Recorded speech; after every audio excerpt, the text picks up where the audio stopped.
নমস্কার, শুভ সন্ধ্যা। শাশ্বতী সিনহা টক্সে আপনাদের সবাইকে স্বাগত।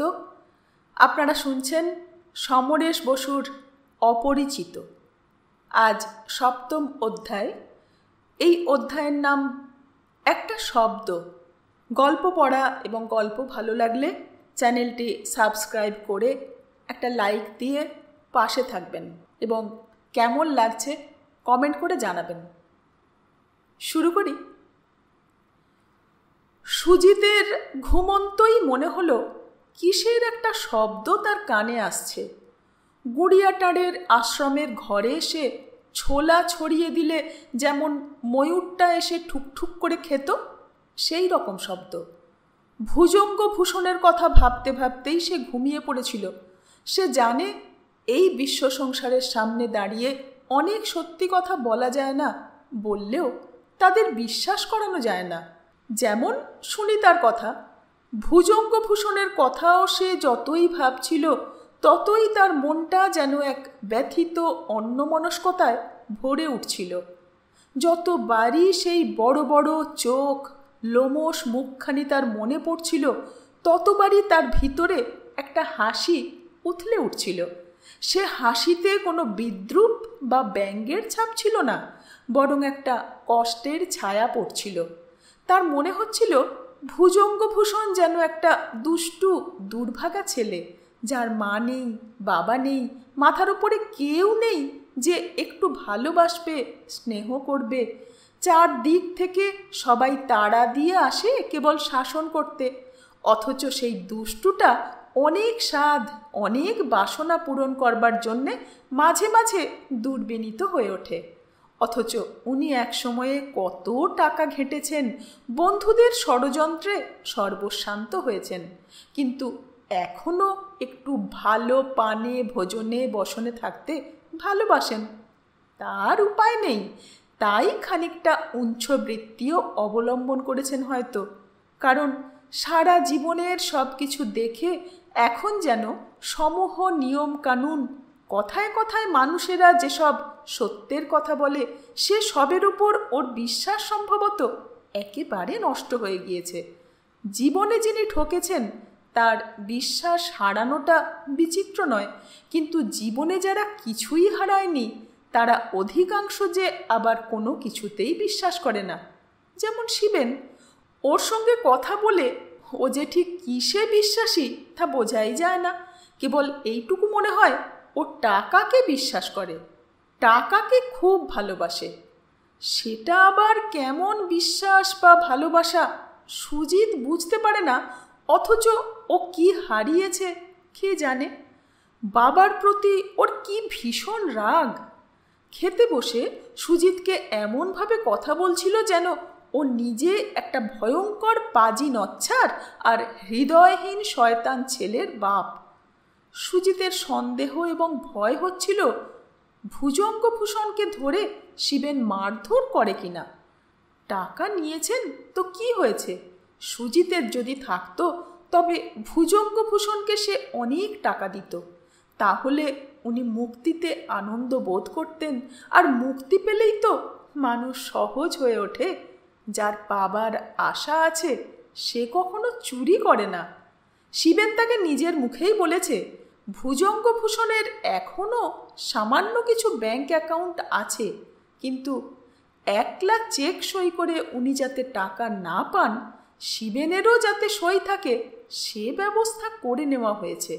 এবং শিবেন কিছুতেই চেক সই করে না, এমনকি 5টা টাকা চাইলেও না। সারাদিনে 4টি চুরুট আর খাওয়া, এই ওর বরাদ্দ। এই বাড়ি উনি নিজে করিয়েছিলেন, কিন্তু ইতিমধ্যেই এ বাড়ি শিবেন তার নিজের নামে লিখিয়ে নিয়েছে। শিবেন ভাবে এ সবই জোর করে করানো হয়েছে। মাতাল এবং দুষ্ট চরিত্রের বৃদ্ধকে জব্দ করা হয়েছে, কিন্তু এ কথা একবারও ভাবল না হয়তো ছেলেকে ভালোবেসেই তা দিয়েছেন। বুঝেছেন হয়তো ওর কাছে থাকলে কোনো দিন ঝোঁকের মাথায় বিক্রি করে দেবেন। নিজের জন্যে তো উনি কিছুই রাখেননি। শিবেনের কথাও ভাববার আছে। এই সংসারের মধ্যে কোথাও তার শান্তি নেই। চিররুগ্না মা, তাকে সুজিত এখনো দেখেনি। ছোট ভাইটি স্কুলে পড়ে, বাবাকে তার একদম পছন্দ নয়, ভাইটির প্রতিও তার তেমন মনোযোগ নেই বোঝা গিয়েছে। শিবেনের কথা নাকি বিশেষ শোনে না। কেন শোনে না কে জানে। এর থেকে বোঝা যায় এরকম কোনো সংসারে একটা লোক নিজেকে সুখী ভাবতে পারে না। কিন্তু সুজিতের মনে হয় শিবেন কি এখানে একটা সুখী আবহাওয়া তৈরি করতে পারে না? এটা তো পরিষ্কার এ বাড়িতে শিবেনকে সবাই ভয় পায়। সেই ভয়কে কি ভালোবাসায় পরিণত করা যায় না?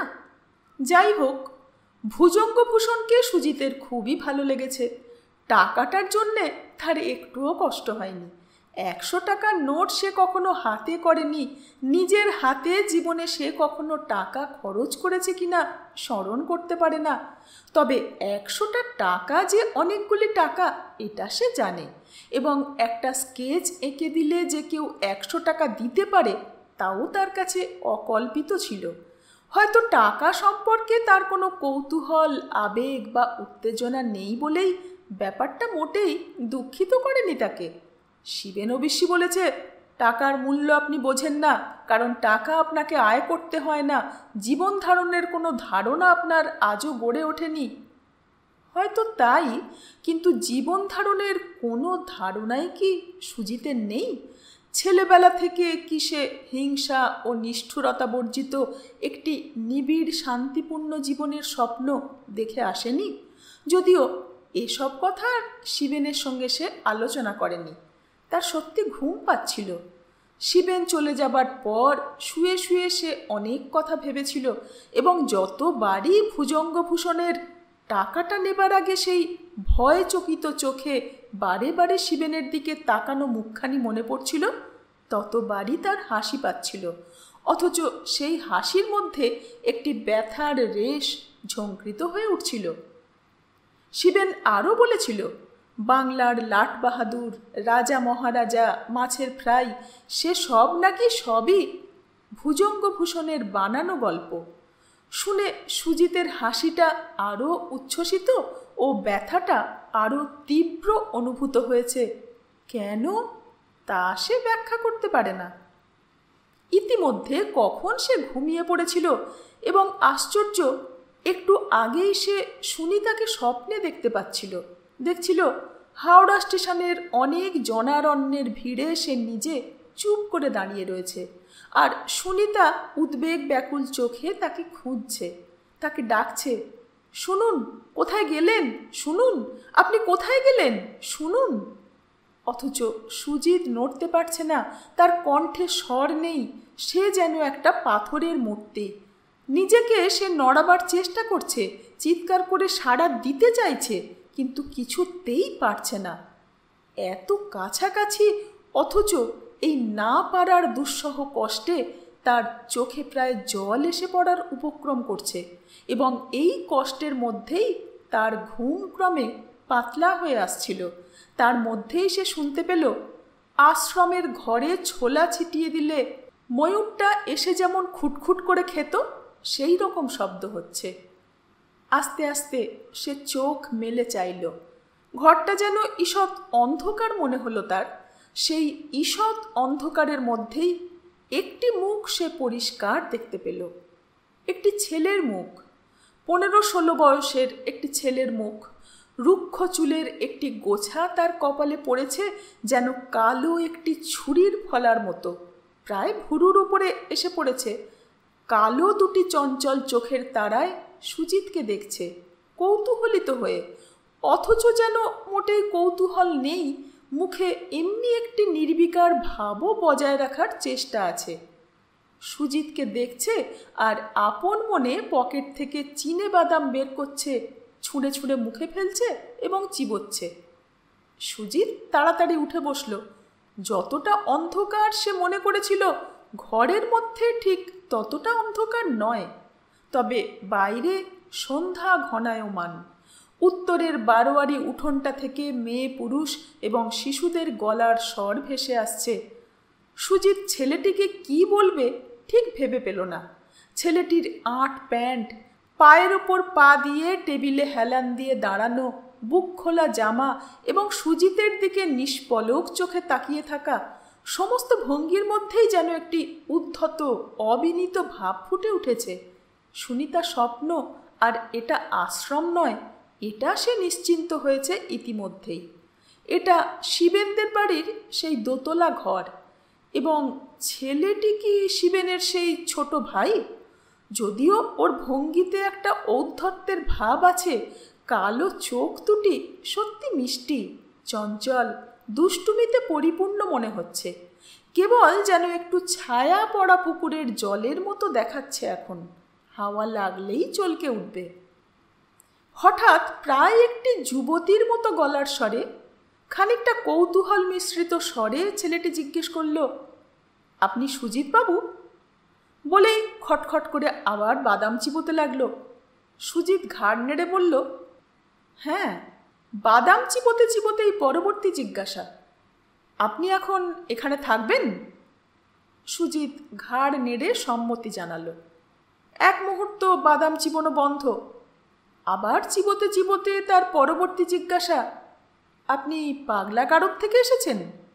সুজিত বলল, মানসিক হাসপাতাল থেকে। এক মুহূর্ত স্তব্ধ।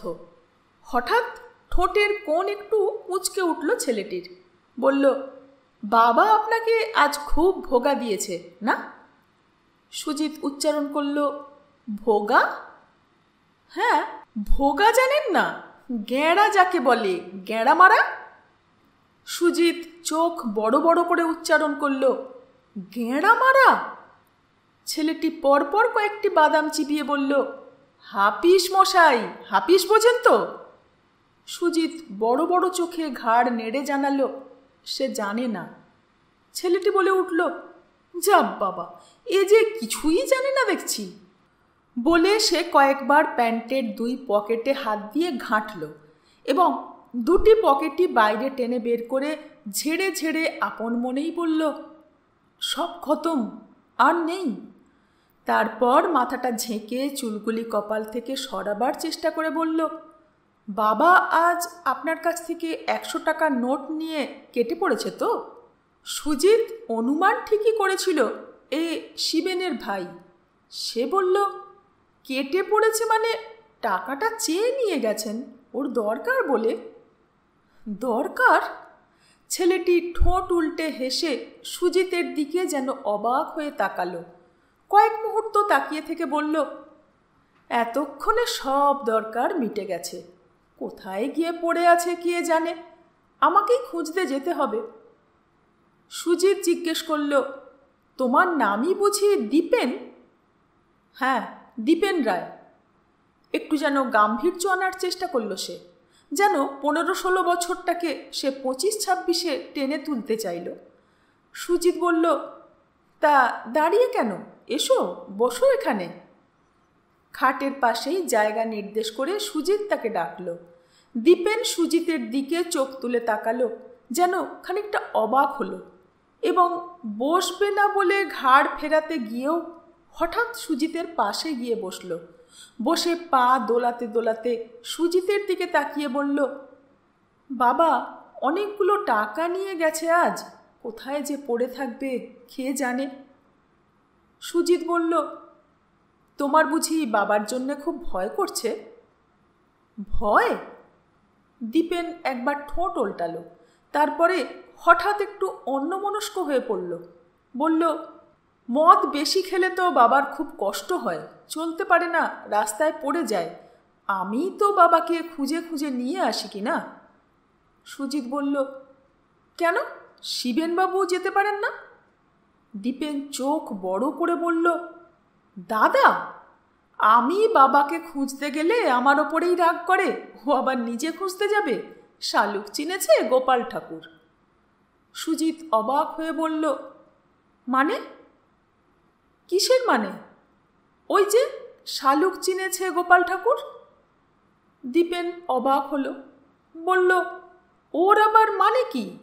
দাদা যাবে না তাই বলছি। তারপর সুজিতের দিকে তাকিয়ে হঠাৎ বলল, আপনি সব কথা এখনো বুঝতে পারেন না, না? পারি তো, কোনো কোনো কথা অবশ্যই বুঝতে পারি না। তুমি বুঝি বাবাকে খুব ভালোবাসো দীপেন? দীপেন গম্ভীর হয়ে বলল, ভালোবাসলেই বা কি, বাবা ওসব কিছু বোঝে না। সুজিত বলল, তাই কি কখনো হয়?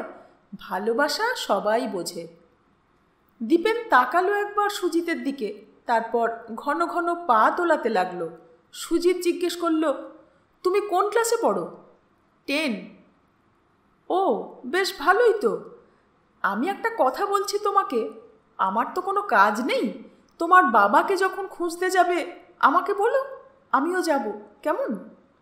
দীপেন অবাক হয়ে বলল, আপনি যাবেন? হ্যাঁ, যাব। ওকে আমার খুব ভালো লেগেছে।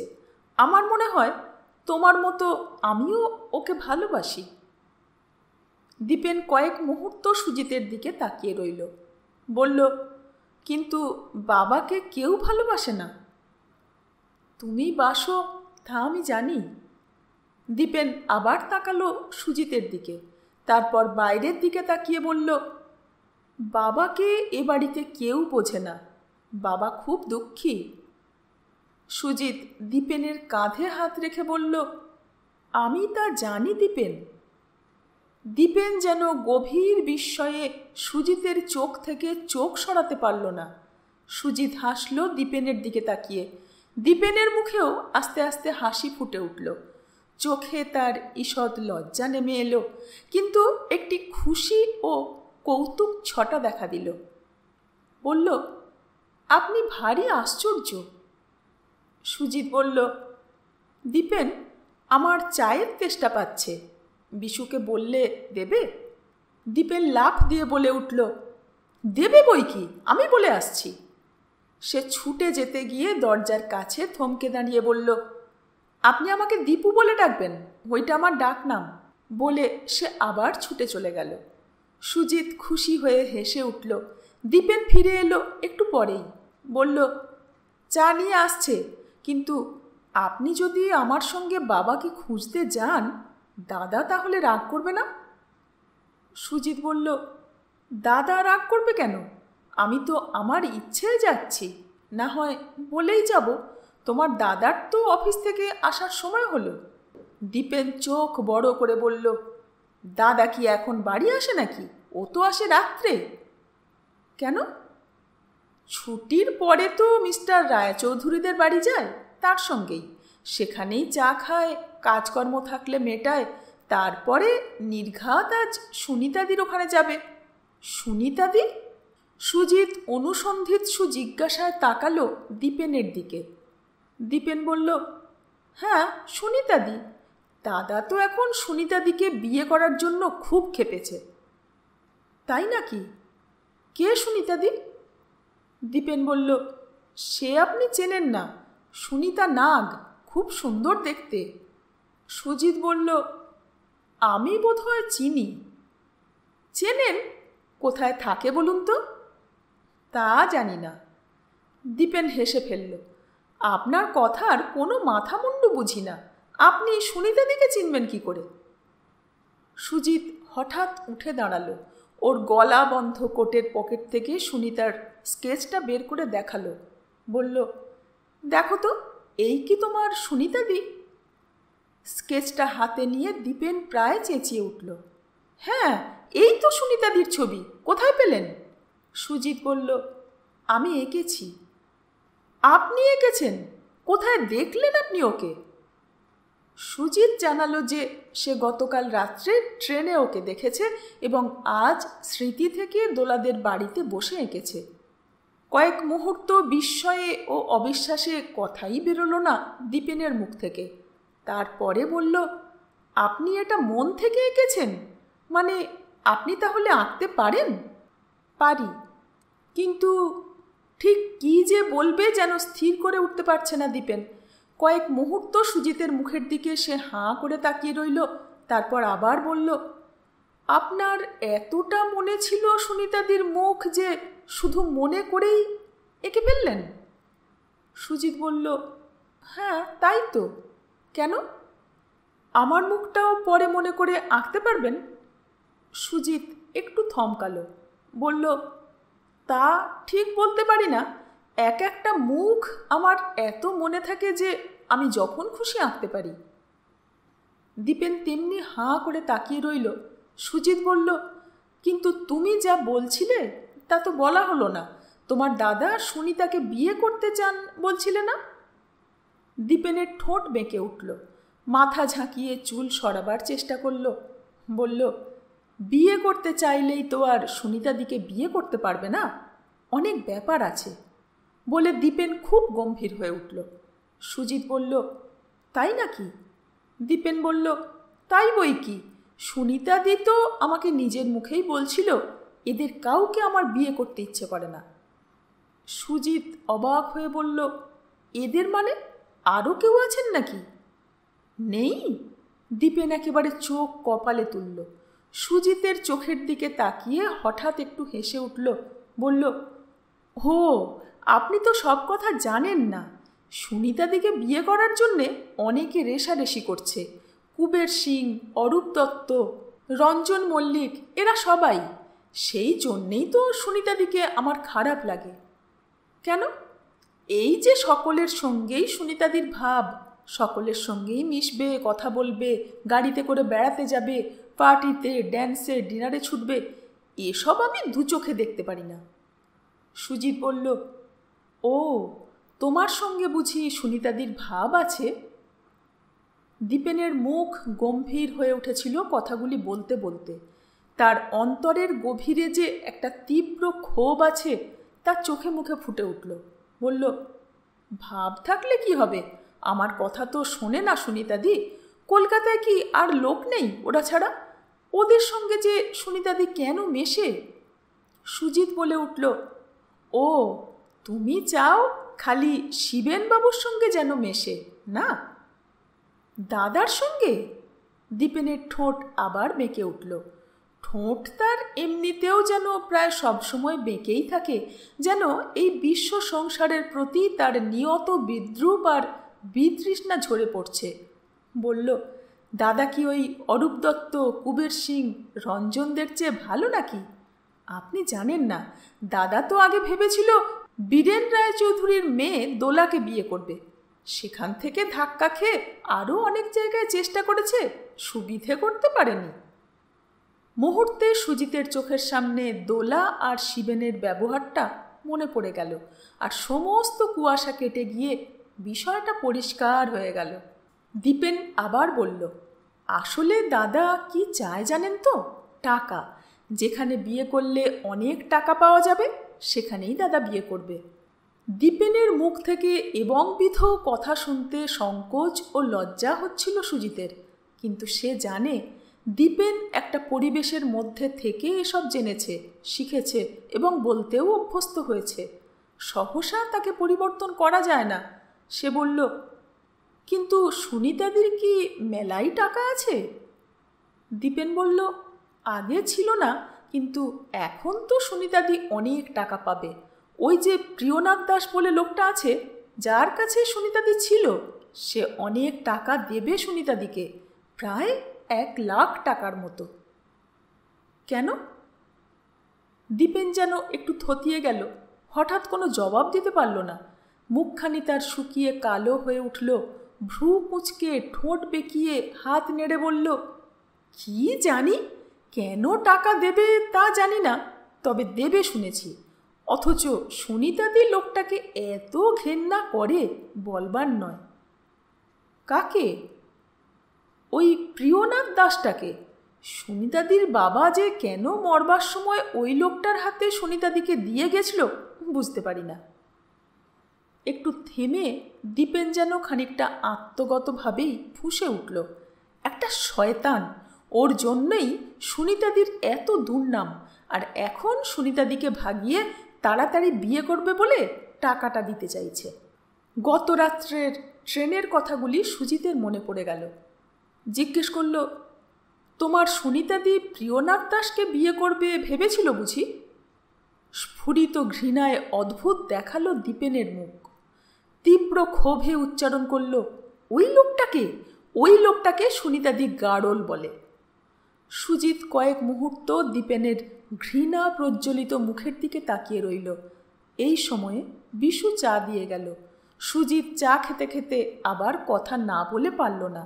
দীপেনের মুখের দিকে তাকিয়ে বলল, কেন টাকা দেবে তুমি তো জানো, তবে বলতে চাইছিলে না কেন দীপু? দীপেন খানিকক্ষণ চুপ করে রইল, তারপরে নিচু স্বরে বলল, সুনিতাদির বিষয়ে কোনো খারাপ কথা বলতে আমার লজ্জা করে। তাই নাকি? হ্যাঁ, কষ্ট হয়। সুজিত কাপে মুখ নামাতে গিয়ে থমকে গেল। দেখল দীপেনের গম্ভীর কিশোর মুখের সমস্ত রুক্ষতা ছাপিয়ে একটি ব্যথা ফুটে উঠেছে, আর সেই ব্যথাটা সুজিতের বুকেও যেন বিদ্ধ হলো। সে বলল, আচ্ছা দীপু, তোমার সুনিতাদি যখন প্রিয়নাথ দাসকে বিয়ে করতেই চায় না, গাড়ল না কি সব বলে বলছিলে, অথচ এই লোকটার জন্যেই যখন ওর দুর্নাম, তখন লোকটার কাছ থেকে টাকা নিতে তুমি বারণ করছো না কেন? দীপেন যেন আবার একটু উৎসাহিত হলো, বলল, বারণ তো করেছি, সুনিতাদি যে শোনে না, বলে, তুই জানিস না দীপু, এই লোকগুলোকে সাজা দিতে হলে ওদের টাকার ওপরে ঘা দিতে হয়। ওরা মনে করে মানুষ কিছু নয়, যা করে টাকাই সব করে, টাকার শোকই ওদের বেশি। ওদের সুনামে দুর্নামে কোনো ভয় নেই, টাকাকেই ভয়। সুনিতাদির কথা আমি কিছু বুঝতে পারি না। সুজিত অবাক হয়ে কথাগুলি শুনল। সুনিতার সেই তীব্র বিদ্রূপে জ্বলন্ত শ্লেষের ছুরিবিদ্ধ মুখখানি চোখের ওপর ভাসতে লাগল। এ কেমন প্রতিশোধ সে ঠিক বোঝে না, কিন্তু একটা অন্ধ অসহায় আক্রোশে যে সুনিতা জ্বলছে তা সে বুঝতে পারে। সে আবার বলল, দীপু, যে লোকগুলোর কথা তুমি বলছিলে যারা খারাপ, তাদের সঙ্গে তোমার সুনিতাদিকে মিশতে বারণ করো না কেন? দীপেন বলল, অনেকবার বারণ করেছি, সুনিতাদি শোনে না। বলে মুখ নামাতে গিয়ে আবার বলল, কেন যে শোনেন না তা আমি জানি। কেন? ওই যে প্রিয়নাথ দাস, ওর কাছ থেকে সুনিতাদির এত দুর্নাম হয়েছে যে সমাজের কেউ সুনিতাদির সঙ্গে আর মেশে না। সবাই ওকে ওকে দীপেনের বলতে দ্বিধা হলো, কিন্তু সুজিতের মনে পড়ে গেল গত রাত্রে ট্রেনে সুনিতার তীব্র উত্তেজিত কথাগুলি। সে বলল, বুঝেছি দীপু। দীপেন ঘাড় কাত করে সুজিতের দিকে চেয়ে বলল, বুঝেছেন তো? আর সমাজের অনেক বড় বড় লোকেরাই তো সুনিতাদির সঙ্গে আড়ালে আড়ালে ভাব জমাতে চায়। ওই যে কুবের সিং, অরূপ দত্ত, ওরা তো সমাজের সব উঁচু লোক, যাকে বলে কোটিপতি। সুনিতাদির নামে ওরাই দুর্নাম রটায়, আবার ওরাই সুনিতাদির সঙ্গে ভাব করার জন্যে নিজেদের মধ্যে রেষারেষি করে। সুনিতাদিকে অনেক জিনিস প্রেজেন্ট করে, আর সুনিতাদি আমাকে যখন এসব বলে তখন ঘরের মধ্যে হাততালি দিয়ে হাসে, হাসতে হাসতে গড়িয়ে পড়ে, বলে, দীপু, এই জন্তুগুলোর খেলা আমার বেশ লাগে। সুজিত অবাক হয়ে বলে, তোমাকে বলে? দীপেন সরলভাবেই বলল, তবে আর কাকে বলবে? কিন্তু জানেন, সুনিতাদি যখন হেসে ওরকম বলে তখন আমার কীরকম একটা ভয় ভয় করে, মনে হয় সুনিতাদি পাগল হয়ে যাবে। সুজিতের বুকের মধ্যে ধক করে উঠল। ঠিক এই কথাটা তারও এই মুহূর্তেই মনে হচ্ছিল। সুনিতার সমস্ত অসহায় রূপটা যেন তার কাছে আরও স্পষ্ট ও নিষ্ঠুর হয়ে ফুটে উঠল।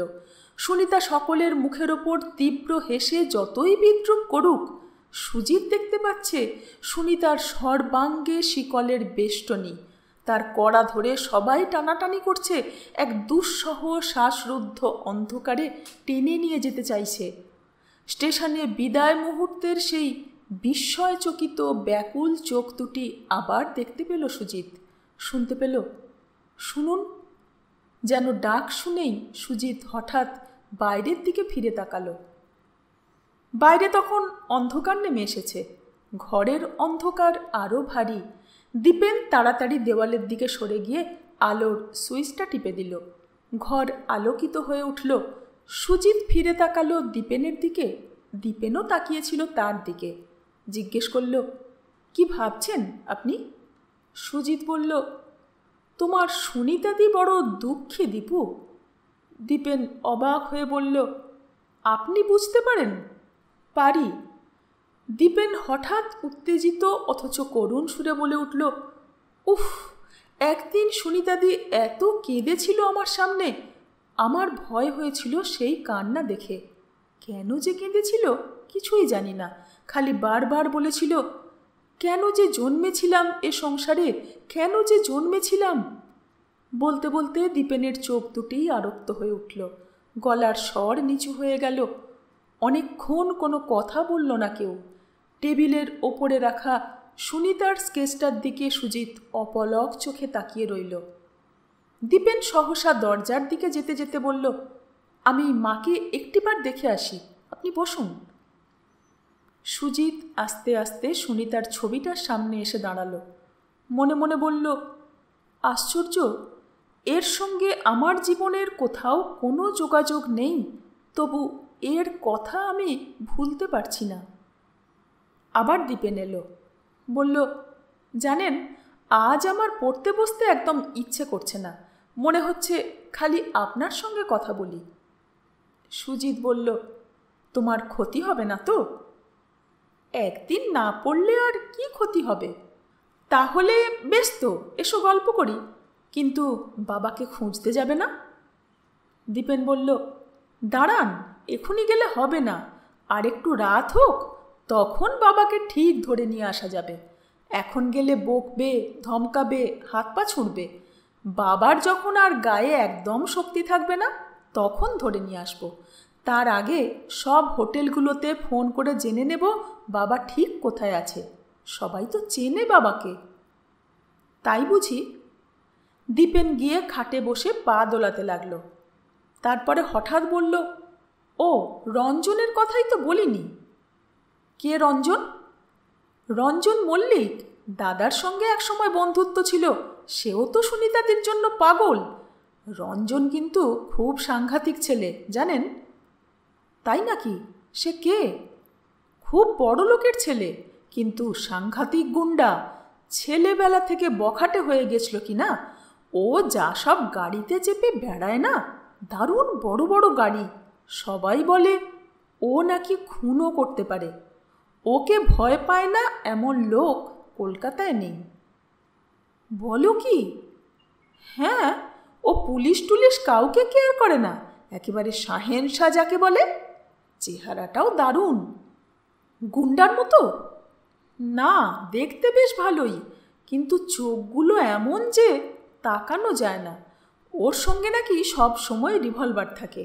এই তো কমাস আগে সুনিতাদিকে 12,000 টাকার একটা নেকলেস প্রেজেন্টেশন দিয়েছে।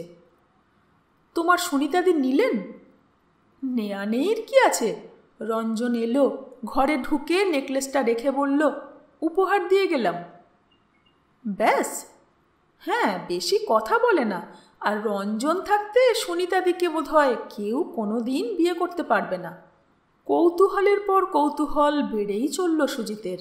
বলল, সে কি, বিয়েই করতে পারবে না কেউ?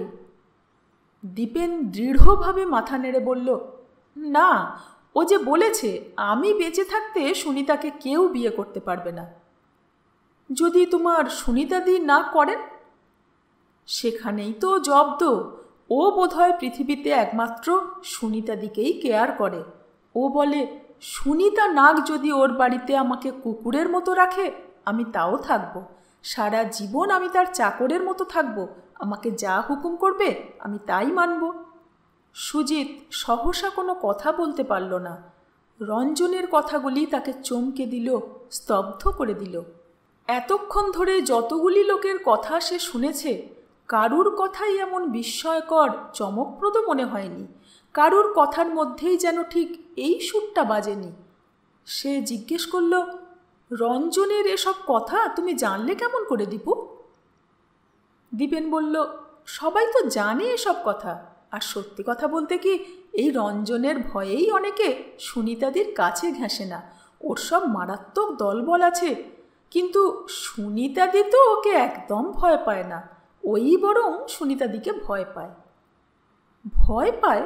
সে আবার কীরকম? দীপেন ঠোঁট উল্টে বলল, কি রকম তা জানি না, রঞ্জনকে যখন বাইরে দেখি তখন একরকম, আর সুনিতাদির সামনে যখন দেখি তখন আর এক রকম, অনেকটা ভালো মানুষের মতো। সুজিত আপন মনেই উচ্চারণ করে, ভালো মানুষের মতো। তারপর হঠাৎ বলল, তোমাদের এই রঞ্জনকে আমার দেখতে ইচ্ছে করছে। দীপেন বলল, একদিন না একদিন দেখতে পাবেনই, কলকাতায় যখন আছেন। তবে ও এখন খালি ছায়ার মতো সুনিতাদির পেছন পেছন ঘোরে। হয়তো সুনিতাদিও জানতে পারে না ও কখন পেছনে পেছনে রয়েছে। সুজিত জিজ্ঞেস করল, রঞ্জনকে তোমার সুনিতাদি ভালোবাসেন না? দীপেন অভিমত দিল, ওকে আবার কেউ ভালোবাসতে পারে নাকি? এই পর্যন্ত বলেই দীপেন হঠাৎ উঠে দাঁড়ালো, সুজিতের দিকে তাকিয়ে বলল, আচ্ছা, আপনাকে আমি সুজিতদা বলবো? নিশ্চয়ই। দীপেন টেবিলের ওপর থেকে সুনিতার স্কেচটা তুলে নিয়ে বলল, আমাকে এই ছবিটা দেবেন সুজিতদা? সুজিত এক মুহূর্ত ভেবে ছবিটার দিকে তাকিয়েই জবাব দিল, হ্যাঁ, তুমি যখন সুনিতাদিকে ভালোবাসো তখন ওটা তোমারই হওয়া উচিত। দীপেনের মুখ হাসিতে উজ্জ্বল হয়ে উঠল। বলল, সুনিতাদিকে এটা আমি দেখিয়ে আপনার কথা বলবো তো? আমার কথা? সুজিত একটু ভেবে হেসে বলল, বলো, কিন্তু দীপু।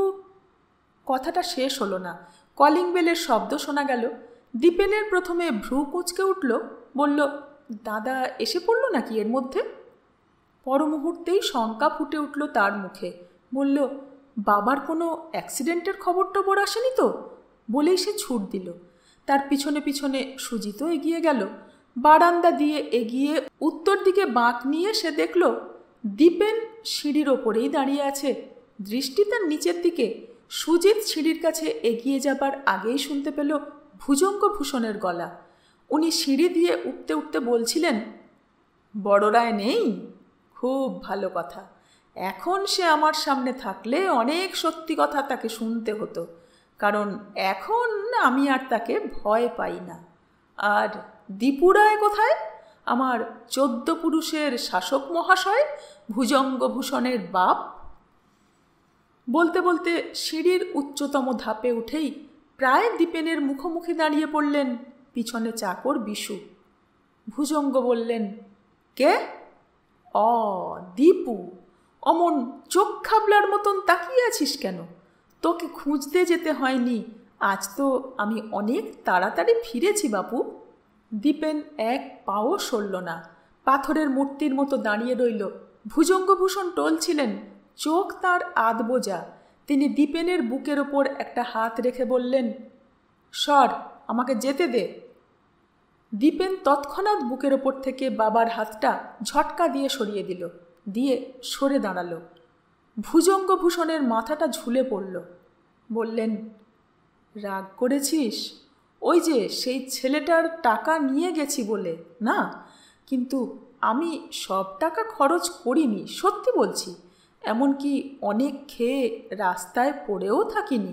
দেখ কেমন তাড়াতাড়ি ফিরে এসেছি। দীপেনের কিশোর মুখটি রাগে দপদপ করছিল। ফুঁসে উঠে বলল, কেন আপনি পরের টাকা নিয়েছিলেন? ভুজঙ্গভূষণ আবার দীপেনের কাঁধে হাত দিলেন। বললেন, আমার আর আপন পরের কি আছে রে? আমি বেঁচে আছি না মরে আছি তাই বুঝতে পারি না। এখন কথা হচ্ছে, সেই ছেলেটি মানে যার টাকা নিয়েছিলাম সে কি রাগ করে চলে গেছে না আছে? দীপেন বলল, তার খোঁজে আর আপনার এখন কি হবে? ভুজঙ্গভূষণ গলার স্বর নামিয়ে বললেন, না, ওর খোঁজটা চাই। ছেলেটা এত বোকা যে ওর সব টাকাগুলো খরচ করে ফেলতে আমার মায়া হলো। ও আমার থেকেও বেচারি। দীপেন সুজিতের দিকে তাকালো, সুজিতও তাকালো ওর দিকে। আর ঠিক সেই সময়েই ভুজঙ্গভূষণ দীপেনের মুখের দিকে তাকালেন এবং তার দৃষ্টি অনুসরণ করে মুখ ফিরিয়ে বারান্দার এক পাশে সুজিতকে দেখতে পেলেন। সঙ্গে সঙ্গে পকেটে হাত ঢুকিয়ে খুবই গম্ভীর মুখে বলে উঠলেন, এই যে সুজিতনাথ বাবু, আমি খুবই লজ্জিত যে আপনার টাকাটা ফেরত দিতে দেরি হলো। কাছে এগিয়ে এসে পকেট থেকে হাত বের করে কতকগুলো নোট বাড়িয়ে ধরে বললেন, নিন, আপনার টাকাটা দয়া করে নিন। অবশ্যই আপনাকে আমি বলেছিলাম 10-15 টাকার দরকার, কিন্তু প্রায় 50 টাকা খরচ করে ফেলেছি। আপনি কিছু মনে করছেন না তো? সুজিত হেসে বলল, মনে করব কেন? আপনার দরকার হয়েছে তাই খরচা করেছেন। দরকার হলে ওটাও আপনি খরচ করতে পারেন। পারি? যেন বিস্ময়েই কয়েকটা হেঁচকি তুলে টাকাটা পকেটে ঢোকাবার উদ্যোগ করে ভুজঙ্গ বললেন, আপনার হৃদয়টি সত্যি বলতে কি? কথা শেষ করবার আগেই তীক্ষ্ণ গলায় ডাক শোনা গেল, বাবা! ভুজঙ্গ চমকে উঠে বললেন, কে? বলেই পকেটে টাকাটা না ঢুকিয়ে হাতেই রাখলেন। কি বলছো? কিন্তু ফিরে তাকালেন না, যেন ইতিমধ্যে কিছুই ঘটেনি এমনভাবে জড়িয়ে জড়িয়ে বলে চললেন, এই টাকাটা আপনি রাখুন সুজিতনাথ, এটা আমার আর এখন খরচা করবার দরকার নেই।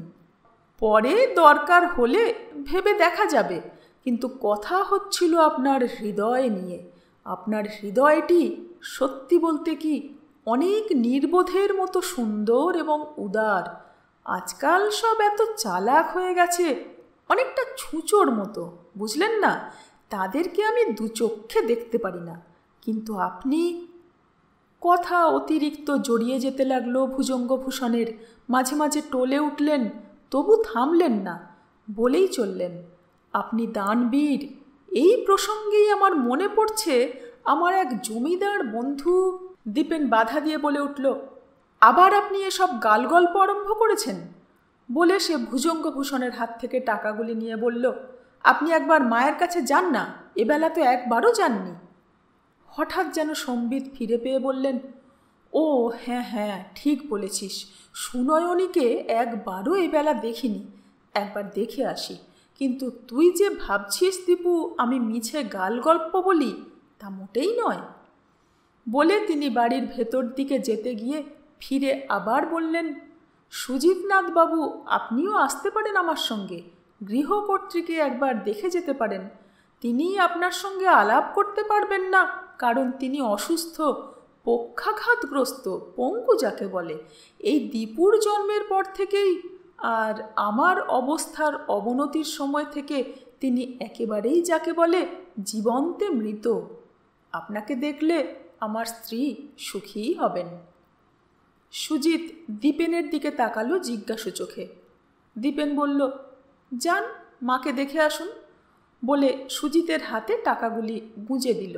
সুজিত আর একবার দীপেনের গম্ভীর কিশোর মুখের দিকে তাকিয়ে ভুজঙ্গভূষণকে অনুসরণ করল। পরপর দুটি ঘর পার হয়ে একটি স্বল্পালোকিত ঘরের দরজায় ভুজঙ্গভূষণ দাঁড়ালেন। সুজিত পাশ দিয়ে দেখতে পেল পুরনো আমলের একটি উঁচু খাটের ওপর একজন মহিলা শুয়ে আছেন। তার মুখ দরজার দিকে ঈষৎ ফেরানো, মাথার চুল তার বিন্যস্ত আঁচড়ানো, সিঁথিতে সিঁদুর, চোখ সম্পূর্ণ খোলা, অনেকটা দীপেনেরই মুখের ছায়া যেন, অর্থাৎ এই মুখেরই ছাপ রয়েছে দীপেনের মুখে। ভুজঙ্গভূষণ দরজার চৌকাঠ ধরে ডাকলেন, নয়ন। সুনয়নের মুখ ফিরল না, চোখের তারা চকিত হল, ভুজঙ্গের প্রতি দৃষ্টি নিবদ্ধ হল। ভুজঙ্গ এগিয়ে গেলেন, পাছে টলে পড়েন সেই ভয়ে সাধ্যমতো শক্ত থাকার চেষ্টা করেন। আস্তে আস্তে গিয়ে সুনয়নীর সামনে হাঁটু গেড়ে মুখোমুখি হলেন। বললেন, কেমন আছো নয়ন? সেই মুহূর্তেই সুজিতের প্রতি চোখ পড়ল সুনয়নীর। তার মুখ ফেরানো সম্ভব হলো না, কিন্তু চোখের তারার আন্দোলনে বিস্ময় ও জিজ্ঞাসা ফুটে উঠল। ভুজঙ্গ তা লক্ষ্য করে বলে উঠলেন, ওর নাম সুজিতনাথ, ওকে নিয়ে এসেছে শিবেন, বুঝলে? খুব ভালো ছেলে, চমৎকার, একটু বোকাশোকা ধরনের, তা সে ভালোই বলতে হবে। এখন থেকে উনি আমাদের বাড়িতেই থাকবেন, খাবেন, পেইং গেস্ট যাকে বলে। সুজিতের মনে হলো ভুজঙ্গভূষণ এখন যেন বেশ সহজভাবে কথা বলছেন, কিন্তু সুনয়নের চোখের তারা সহসা স্থির হয়ে গেল, দৃষ্টি অন্যদিকে নিবদ্ধ হল, নাসারন্ধ্র স্ফীত ও কুঞ্চিত হল, যদিও মুখের চামড়া একটুও কাঁপল না। ভুজঙ্গও সহসা অসহায়ভাবে বলে উঠলেন, হ্যাঁ নয়ন, আজ আমি মদ খেয়েছি, রাগ করো না। বুঝতে পেরেছি তুমি সব কথাই শুনেছ, কিন্তু তুমি একে জিজ্ঞেস করো। ইনি রাগ করেননি, ইনি অত্যন্ত উদার প্রাণ। নয়ন, নয়ন লক্ষ্মীটি, আমার দিকে ফিরে তাকাও। নয়ন, আমার যে ইচ্ছে হয় আমি সব সময় অচৈতন্য অজ্ঞান হয়ে পড়ে থাকি, আমাকে যেন আর কিছুই চোখ চেয়ে মন দিয়ে দেখতে না হয়, কিন্তু অনেক মদ খেয়েও তা পারি না নয়ন। ভুজঙ্গ তার কম্পিত একটি হাত সুনয়নীর কপালে রাখলেন। সুনয়নীর চোখ ছাপিয়ে সহসা জল এসে পড়ল। তিনি চোখ বুঝলেন। সুজিতের মনে হলো ওর চোখ ফেটেও জল এসে পড়বে। ভুজঙ্গ বালিশের পাশ থেকে তোয়ালে নিয়ে সুনয়নীর চোখের জল মুছিয়ে দিলেন। খানিকক্ষণ পরে সুনয়নী আস্তে আস্তে চোখ খুললেন। তার দৃষ্টি নিবদ্ধ হলো সুজিতের প্রতি। কয়েকবার চোখের পাতা কেঁপে উঠল তার। ভুজঙ্গ তাড়াতাড়ি সুজিতের দিকে ফিরে বললেন, কাছে আসুন সুজিতনাথবাবু, নয়ন আপনাকে ডাকছে। সুজিত তাড়াতাড়ি কাছে এলো। ভাবলেশহীন মুখের সেই নিষ্পলক চোখের দিকে তাকাতে এক মুহূর্ত যেন কেমন অস্বস্তি হলো। পর মুহূর্তেই সেও হাঁটু পেতে বসল। ভুজঙ্গ বলে উঠলেন, আহাহা, আপনি কেন ওরকম করে বসছেন? আপনি। সুজিত বলল, তাতে কি হয়েছে? আমার যে বসতে ইচ্ছে করছে ওর কাছে। সুনয়নীর চোখের তারা কেঁপে উঠল। ভুজঙ্গ বললেন, ও আচ্ছা আচ্ছা, আপনি বসুন, নয়ন তাই বলছে। নয়ন, ছেলেটি ভালোই, কি বলো? সুনয়নীর চোখ দুটি যেন একটু উজ্জ্বল দেখালো, চোখের তারা কাঁপল। সুজিতের প্রতি তার দৃষ্টি নিবদ্ধ হলো। সুজিত দেখল সেই চোখের মধ্যে গভীর স্নেহ যেন উথলে উঠছে। সে যেন দেখতে পেল সুনয়নী হাসছেন, বলছেন, এসো বাবা, বসো, বড় ভালো লাগছে তোমাকে দেখে। আর সে ভাবছে, এ কি মানুষের অসহায় রূপ, ভিতরে যার সকল ভাবের খেলা নানান তরঙ্গে বইছে, বাইরে তিনি প্রস্তরীভূত, যেন শাপগ্রস্তা অহল্যা। সুজিত বলল, আমি এখানে থাকব, সময় পেলেই আপনার কাছে আসব। সুনয়নীর চোখের তারা নড়ে উঠল, চোখ উজ্জ্বল আরক্ত হল এবং আবার জল এলো। এবার সুজিতই তোয়ালেটা দিয়ে চোখের জল মুছিয়ে দিল। ভুজঙ্গ বলে উঠলেন, অথচ এ সবের জন্যে আমি প্রস্তুত ছিলাম না সুজিতনাথবাবু। জীবনটাকে আমি ভালোভাবেই আরম্ভ করেছিলাম। লোকে বলে পাপ করলে সাজা পায়, আমি কি পাপ করেছি তা জানি না। সুনয়নীর চোখের তারা ভুজঙ্গের প্রতি নিবদ্ধ হলো এবং নড়াচড়া করল। ভুজঙ্গ বললেন, তা বেশ, কিছুই বলবো না, কিন্তু ভাগ্যের একই খেলা। সুজিত মনে মনে বলল, ভাগ্য এমনি, তার রথের দুই চাকা দুপাশে একটা সৌভাগ্য আর একটা দুর্ভাগ্য, এবং ভাগ্য অন্ধ। কোন দিকে তার সৌভাগ্যের চাকাটা পড়ছে আর কোন দিকে দুর্ভাগ্যের, তা সে নিজেও বোধহয় জানে না। সুজিত কিছু বলল না, তার শুধু একটি নিঃশ্বাস পড়ল এবং সে অসংকোচে সুনয়নীর কপালে একটি হাত রাখল। সুনয়নী একবার তাকালেন সুজিতের দিকে, তারপর চোখ বুঝলেন। সুজিত বলল, আপনি আমাকে নাম ধরেই ডাকুন।